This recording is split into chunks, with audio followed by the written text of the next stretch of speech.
You're live with the App Show. Mike Egerbo here with John Beeler. We talk all about the latest apps and mobile technology. Today, we've got a great program. Later on, we'll be talking with the folks at Staffy. This is a cool app for the restaurant industry and healthcare that lets employers actually pick up staff as they need them. You know, if someone doesn't show up for a shift and none of the other employees can do it, you can use this app to find a pool of people that are available. And they've expanded into healthcare. And it works the reverse way as well. If you are someone that needs more employment, this is a great way to get more shifts. We'll also be talking about landlines and how to get it for free or next to free. A lot of people have ditched landlines. You don't have one. I haven't had one for years. I've still got one. I don't know why I hold on to it. Maybe it's just nostalgia. But I think I'm paying like $20 a month for it. That's a lot of nostalgia. Well, we'll tell you how you can get that for free. It's really cool. It's our good friend Ted Kritsonis out of Toronto. He's got a cool way to do it. Let's talk about some of the mobile and app news out there, John. Big one for me, Huawei, obviously still under fire from the US. They are not allowed to use any technology from US companies. It's hurting their smartphone business. They were on track to become the biggest smartphone company in the world until Trump and the US stepped in and cut them off of Google and the semiconductors they need to make their chips. Well, they have a sub-brand called Honor. You've probably never even heard of it because it's not really here in North America. It's in Asia. Yeah. We saw it when we were in China. Yes. It's everywhere. Yeah. Anyway, obviously, they're part of Huawei. They're having problems as well, getting the necessary technology to make those phones. So Huawei is selling it off for $15 billion. That's amazing. It is amazing because it's a huge amount for a company or a division that no one's ever heard of, really, here in North America. Yeah. So it's kind of their mid-tier line. They'll still keep, obviously, the Huawei brand going. We'll see what happens with the new administration with Biden coming in. This kind of an interesting development. Well, it's interesting too, sort of related to that, is Qualcomm, a U.S. semiconductor manufacturer, got a license from the U.S. government. An exemption, yeah. An exemption to sell to Huawei 4G chips. It's like selling them Ataris. Yeah. Yeah. So, because the world's going 5G. Right. What are they going to do with 4G chips? I don't know. Internet of Things devices, maybe? Yeah. Tablets? Well, we'll have to see how that all shakes out.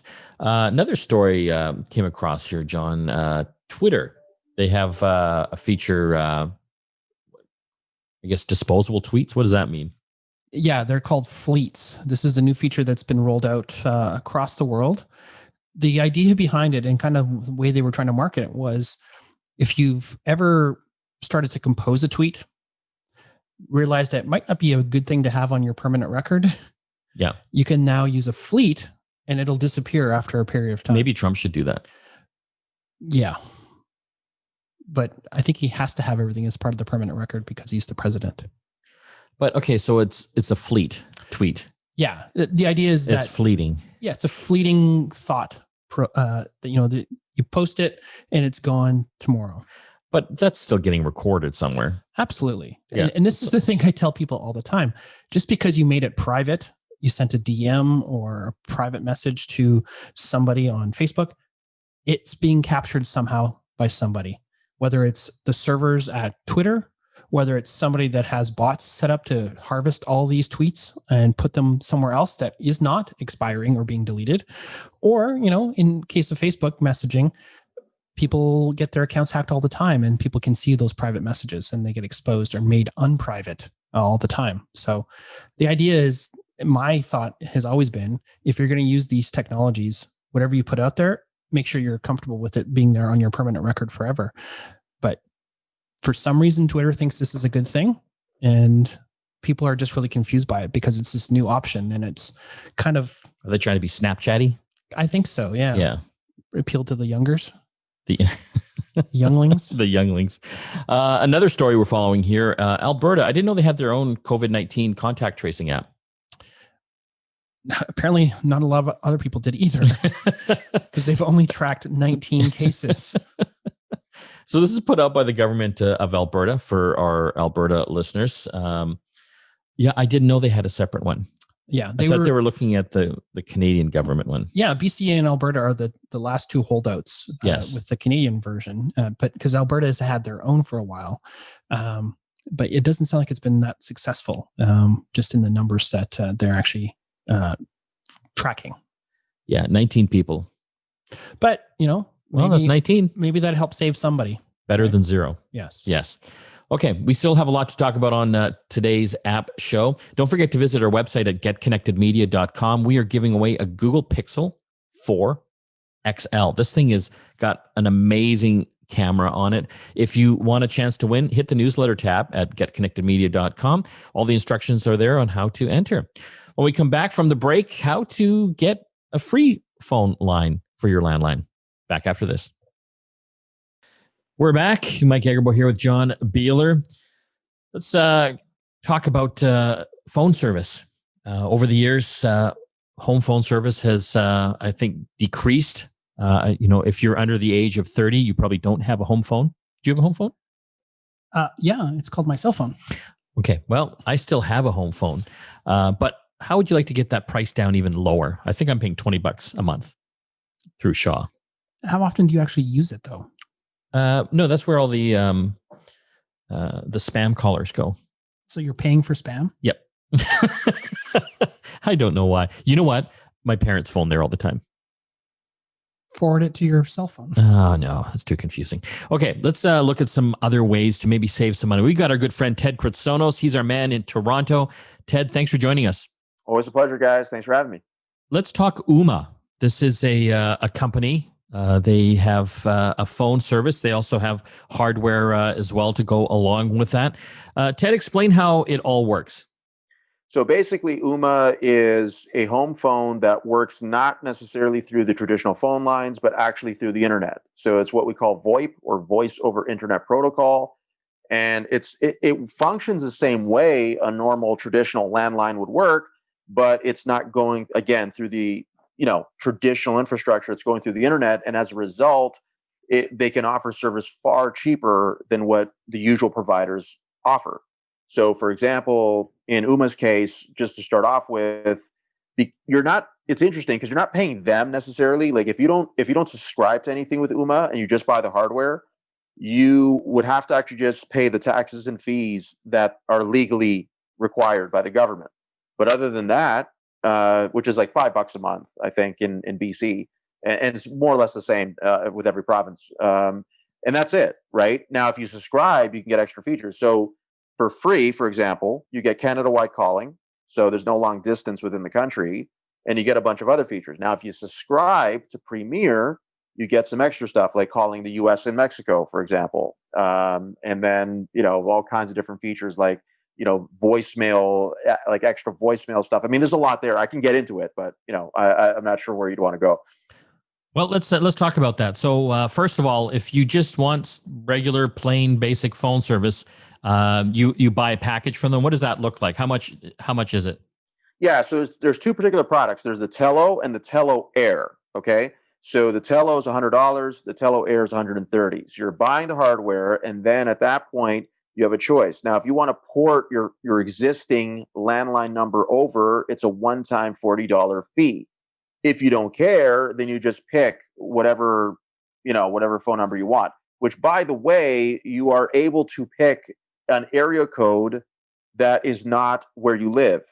So if you live in Vancouver, but you want a Toronto or Calgary area code, for example, you can do that. Why you might want to, I don't know. But you might, you can. It is an option. But you can also port your number over too. And that, like I said, that's a one-time $40 fee. It takes about 2 weeks for that to actually transfer over. In the meantime, you're given a temporary number from OOMA so that you can actually take calls. And then once the port is done, that's it. So when you buy the $100 or the $130 package, like what's in the box? So what's in the box is just a device, basically a hardware product that you plug in, and you would be plugging your phone into that. So if you have like a landline, cordless phone or whatever it is, you would plug that directly into the device, and then you also would plug. I mean, you can do it through Wi-Fi now, but you can also plug via Ethernet an Ethernet cable into the OOMA device as well. So that's you'd have to plug that into your router, your internet router. Yeah, sorry, yeah, from your router basically to the OOMA Tello or OOMA Tello or OOMA Tello Air, and so it's getting the internet connection from there. You've got the phone line going from the phone into the Tello as well, and so that way it's got the internet where it's getting the connectivity, and then it's connected to the phone where you're actually able to talk. So it doesn't come with a phone. You can use your existing phone. No, the Tello devices do not come with a phone. OOMA does sell handsets separately that they have like screens on them as well. So like you can actually attach, like you can assign pictures to specific contacts, kind of like with a cell phone. So if somebody calls, like somebody can see who's calling just by looking at the image. They do have that, but any phone will work. And sorry, what's the difference between the Tello and the Tello Air? What does the Air give you? Does it fly? No, Wi-Fi. So the Tello Air is more of a wireless setup, hence the slightly different, extra pricing. It's a little sleeker than the regular Tello as well. Probably, I think a little bit smaller as well. I don't have the Air, so I haven't seen it necessarily up close, but I believe those are some of the initial things that are different. Okay, so you buy this, and basically you have to decide whether you port your existing number over. If you want your old phone number, that's $40 one-time fee. If you don't care, you pick a new number. That doesn't cost you anything. And after that, the monthly fees, you're saying you're just paying taxes, which are about $5 or $6 a month. You're paying taxes and fees if you're just going for free, right? Okay. Like you're not subscribing to Premier. Now, Premier is at $10 a month. So you add the $10 on top of that. So right? That's $16 a month. Yeah, $16 a month, and you're getting Canada, US, Mexico all included. So there's no long distance fees for calling within those countries. And then if you want to call other countries, because you're a Premier subscriber, you would be able to actually. The benefit is that you'd be able to call more cell phone numbers in more countries. So landline calls are, pretty standard in terms of what they cost. But if you're going to call mobile numbers in some countries, then Premier gives you some extra benefit from that. Now you can do it a la carte. You can basically just, okay, I'm going to call and I'm going to pay per minute, or you can buy a package that gives you a certain number of minutes so that you can just use them on a monthly basis, or even until they expire. Still cheaper than what you're currently paying, Mike. Well, I have a story about that, and I'll get to that in a second. So $6 a month, roughly, and you've got your phone line, a landline. And how did you find the call quality? Oh, it's fantastic. I've had my parents on it since 2012. Yeah. So it goes back quite some time, and it's only gotten better since then. The key thing at that time, and even till now, was for my parents, especially my mom, to not notice the difference in it with anything, right? Just pick up the phone, make a call, pick up the phone, answer a call. That's it. And it does that without a problem. So the call quality, especially now with what internet speeds are compared to 8 years ago, it's not a factor. I mean, you need a minimum of 384 kilobits per second. That's peanuts for most people's connections in Canada. So that the connectivity, the quality, the voice quality is not an issue at all. And I should mention that they do have an app. So if you use the OOMA mobile app, it's actually an extension of that phone line. So if you're on the free tier, you can answer phone calls from that app. If you're on Premier, not only can you answer calls, but you can make calls from that app too. On your smartphone? Yes.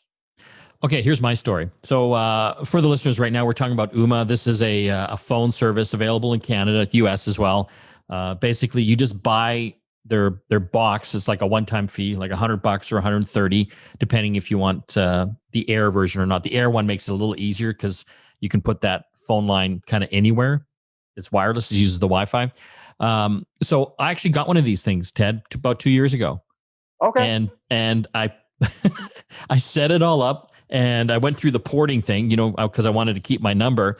And literally within like 2 days, my current telephone provider, I think it was Shaw at the time, they phoned me up and they're like, hey, can we maybe look at your package and see if we can do something? So they rejigged my package to literally give my phone line for free. Hey, there you go. I mean, if a current provider is willing to make that kind of a deal, that's great. In the long run, OOMA is to me the bigger saver. My parents have saved, I think, almost $3,000 or $4,000 in 8 years. Yeah. Using it. So in the long run, I mean, ultimately, I think OOMA is the better choice economically. But hey, I mean, if it worked out for you and you got a deal, fantastic. I don't know that everybody will be so lucky, but if they, so go ahead, John. What are you paying $20 a month for Shaw? Well, it's supposed to be about $20 a month for the home phone. Oh, okay. Right. But I don't like. It's all part of they bundle it, right? Because I got like TV. It's a funny bundle, Ted and John. Like I had internet and I had TV and I had the phone, and we decided as family we don't want the cable anymore because we're never using it. And then I did this the phone thing. Where I switched over to OOMA because I thought I'm going to save a fortune here. And then they phoned me. They rejigged my package from like $200 down to 100. And that included internet, TV, and the phone. And I said to the gal, well, I don't care about the TV anymore. And she just, doesn't matter. It's just in there. Like you're getting it for free almost. Okay. Just so I understand, are you getting all this in perpetuity, or is it for a finite time? I think it just keeps going.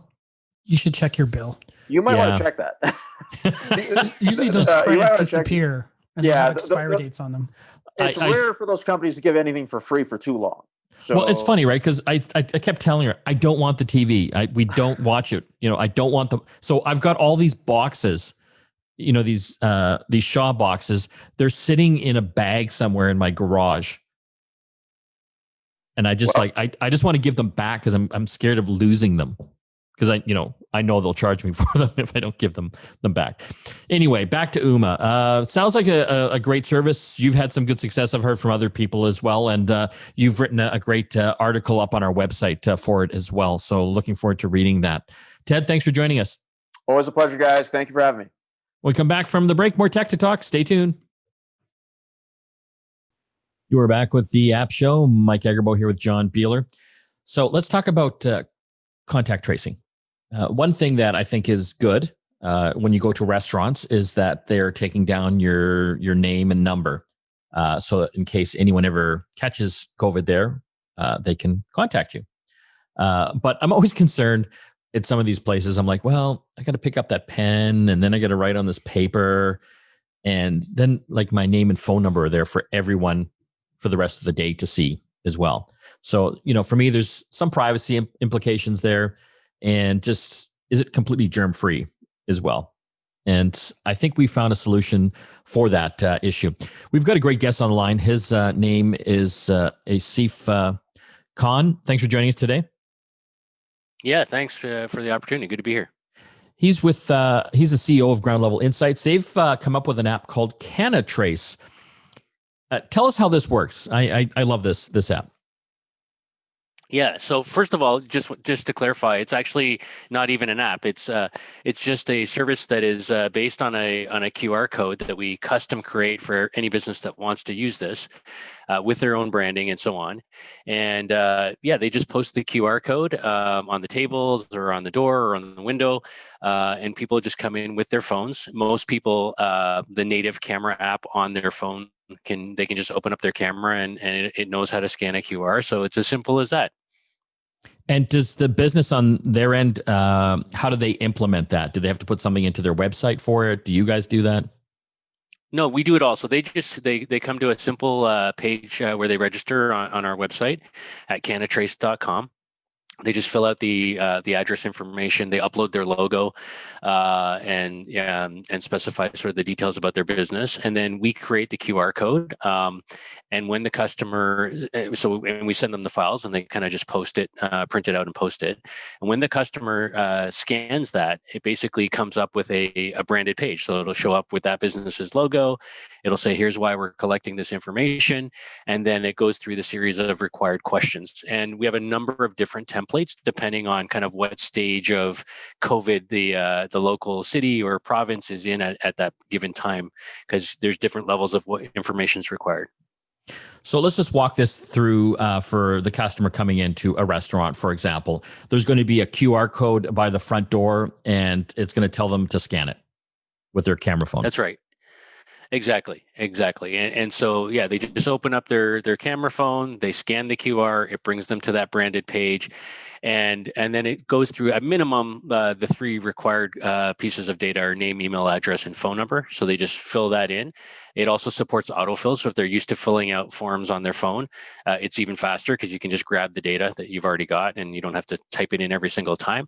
So it supports that as well. And then in situations where, cases are surging and, you're required to provide more data, as in symptom screening questions and things like that, we can do that as well. So, for example, we're based in Ontario. Here in Toronto, we're in red zone or orange zone in the surrounding area, and that's a requirement as well. So every business here has to take down, do you have any of the following symptoms? Have you been out of the country? Have you been in contact with anybody? Yes, no, yes, no, yes, no. And if you answer yes to any of those, by the way, you get a sort of a red exclamation mark, which means you shouldn't be entering the building, as opposed to a green check mark you would get the other way. Can you talk about how you're storing all that data and the privacy aspects, and also how the restaurants then would get that information from you so that they could provide that to their local health authority if they needed to, due to an infection, for example? Yeah, great question. So two things on the privacy side. First of all, to the point that was already made earlier, we as opposed to a pen and paper system where your information is just sitting out in the open, that's certainly not private by any means whatsoever. And we've had incidents where we've seen, for example, there was a bar here in Toronto. A young lady was there with some friends after work, went home that evening, got a phone call from a number she didn't recognize. Some creepy guy hitting on her. And when they followed up, the guy actually admitted that he had just gone and taken a photo of that list at the door. So privacy is definitely not existent or happening in that scenario. So what we're doing is digitizing that data, first of all. So getting rid of the hygiene issues with everybody sharing the same pen, collecting the data in a digital format, meaning it's easier for traceability in terms of not having to go and read and interpret people's handwriting and chicken scratch. And two, from a security point of view, the data is kept sort of hidden and obscured. For the most part, we actually don't provide the data to the businesses at all. And the reason for that is under COVID privacy law in Canada right now, for this data that's they're being asked to collect, there's two rules around that. One is you're only to keep the data for 30 days at any time. You can't keep it longer than that. And two is you're not allowed to use the data for any other purpose other than contact tracing follow-up. And there's been a couple incidents where businesses have been caught already who are doing it on the pen and paper system, doing email marketing campaigns with the data or other things that they're not allowed to do. So we sort of like kind of keep them from doing bad things to themselves, by not giving them the data at all. And so what happens is if public health calls the business and says somebody was at your establishment who's now tested positive and was there last Tuesday, they call us, they email us, they get in contact with us, the business owner, and we actually release the data for the last 30 days directly to the local health authority on their behalf. So it's a fully managed service. We're taking that burden, that whole hassle of the collection and the management and the security and the privacy of the data away from them. We're talking with Asif Khan. They've got a service now for restaurants and businesses called CANATRACE. If you have to get people's information when they're coming into your business, a lot of restaurants and businesses have been doing this by pen and paper. This automates everything. So I think a lot of us are used to going to restaurants and scanning the code to get the menu. This is the exact same thing. So it'll work with your camera phone. You scan it and you'll click on the web page and it'll automatically take you there. You should add that to your app. What? Scan it, fill in your information, then link to it's the funny to the you menu. bring that up. It's funny you bring that up. We're actually testing that right now with a business in Saskatchewan, where when you get to the end of the contact tracing and you get that green check mark screen, there's a button that says "Open the digital menu now," and it'll then take you to the menu as well. So yes, that's something we'll be releasing sort of across the country next week. I get 10%, right? 10% of nothing. This is free, isn't it? It's free. It's a free service. So yeah, yeah. Asif, I love this. This is just a fantastic solution. At first, I got to be honest, I thought it was an app, which I thought cool, but then you got to get people to download an app. But everyone's got a camera phone now, and everyone's used to scanning for the QR codes for the menu. So this is like nothing. Like it's so easy. It's extremely easy for people, and I think as you pointed out, I think a lot of people are familiar with using it for menus and things like that now, and even like the camera apps on your phones know how to do this, but even other apps have native QR scanning built into them, like Snapchat and things like that as well. So it's very easy to do from that point of view. Asif, where can people get information about this if they're a business? Yeah, they simply just need to go to canatrace.com, CANATRACE.com. There's a lot of information there about how it works. And if you're a business owner, you can register there as well. The other thing I wanted to point out is that we're starting to see not just use cases for this for guests or visitors to your establishment, but for employee screening as well. And we have businesses that only use it for employees. Manufacturing sites, hotel chains are using it that way as well. And even right in your own backyard there, the Vancouver Art Gallery actually uses it for both. They have one QR for guests coming in and one for employees on the other side. Very cool. Thanks so much for joining us today. This is a great service.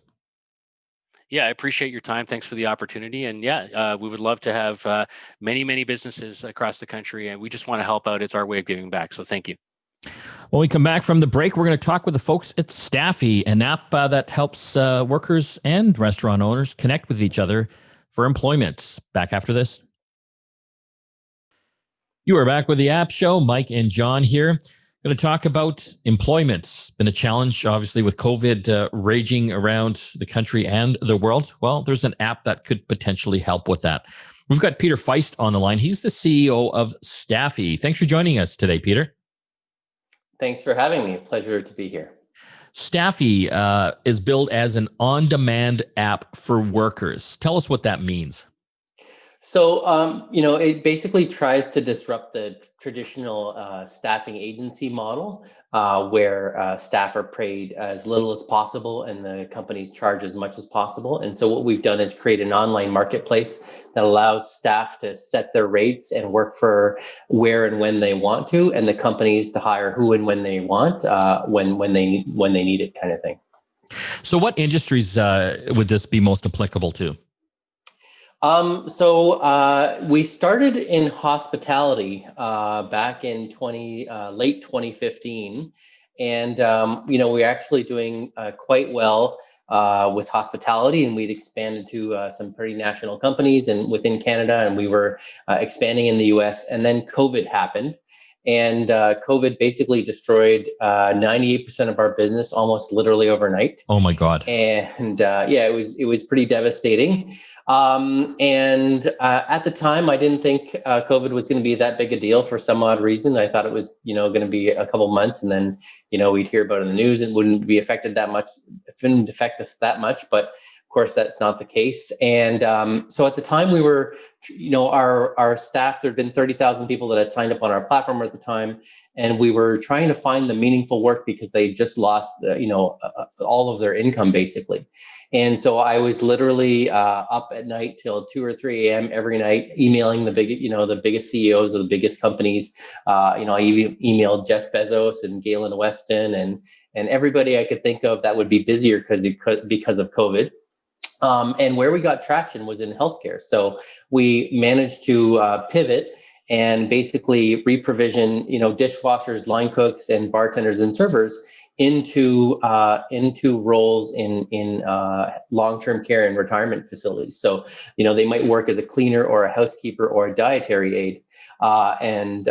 Once the company started using our model, they started asking us for other roles like PSWs and RNs and RPNs and screeners and healthcare aides. And so we were able to scale pretty quickly in healthcare because there was this huge demand.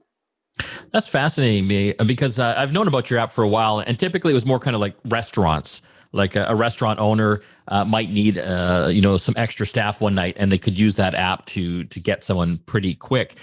So it sounds like although COVID has been really crappy for your business, it might end up being even better in the long run. That is entirely true. And healthcare is not a field that I would have gone into naturally, but the old adage of do one thing and do it really, really well has kind of gone by the wayside because we're living in a different paradigm and a different world right now. And so healthcare, there's a much greater demand and it's a much bigger problem. And while helping restaurants run more efficiently and helping events run smoother are great is a great business model, and it was very helpful. In healthcare, we get told all the time that we're literally helping save lives and helping our clients meet their staffing needs and helping patients and residents get the care that they need. So the vertical's 4 times bigger. The demand is much greater, and we literally rebuilt our business in the span of 6 weeks in a completely different vertical after pivoting into healthcare. Yeah, that is amazing. Could this also work for other things like freelancers, like photographers, graphic designers, web developers, those types of things as well? Yeah, I mean, that's definitely a potential. Those are potential, other verticals in the future. Right now, we're focused on hospitality, and now we're kind of doing general labor and healthcare primarily, because that's where the greatest need is right now. So general labor is like stock associates, people doing pick and packing and stuff like that. And that's where the majority of our business comes from now, and cleaning staff, of course. I can imagine there's a lot of out of work hospitality folks, people that worked in the restaurant industry. You've pivoted to healthcare. Is it easy for those folks to get into healthcare? Like, what kind of skills do they have to have? So, I mean, it's easy because there's such a great need. So although they might not have the skills to begin with, the companies that we work with are willing to train them to make sure that they're doing their job properly and they're doing it safely. And, there's other, simpler roles like delivering food from one place to another or bringing up a patient's food kind of thing and that kind of. So there's a lot of roles and a lot of gaps in labor that the care homes need. Which is the problem we're helping to solve. We're talking with Peter Faist. He's the CEO of Staffy, an on-demand app for workers, not only in the hospitality industry, but also healthcare as well. If you're looking for a job, would be an app to check out. Thanks for joining us, Peter. Thank you so much for having me, gents, and it was a pleasure. When we come back from the break, more to talk about apps here on the App Show. Stay tuned. You're back with the App Show. Mike and John here. You ready for Black Friday? Sure. Any deals you're looking for? Or have you spent all your money already? Well, I spent my money a long time ago, but yeah, I still got my eyes on an air fryer. Oh, really? Yeah. Any certain kind? The Instapot one. They have a nice little 10-quart one. That does. And how much do you think it'll go on for? Well, it's $150, I think, normally. Yeah. I think it's probably going to be $20 or $30 off that. I'm looking Dyson. They've got some really smoking Black Friday deals on some of their vacuums and fans. So like $100 to $200 off. Like if you wanted one of those, now is the time. Yes. So check out their website. But I am still trying to get my home internet TV sorted. I'm holding out for a Black Friday deal. I've got till the 19th until my existing plan is done. Holding out for a hero. Yes. Don't forget to hit our website, getconnectedmedia.com, giving away a Google Pixel 4 XL. We're always giving away lots of great prizes, thousands of dollars worth of prizes this year. Again, getconnectedmedia.com, hit the newsletter tab and subscribe, and you're entered to win all of them. I want to thank everyone that helps put the show together, Christina, and of course, John, my co-host and producer as well. We'll see you again next time.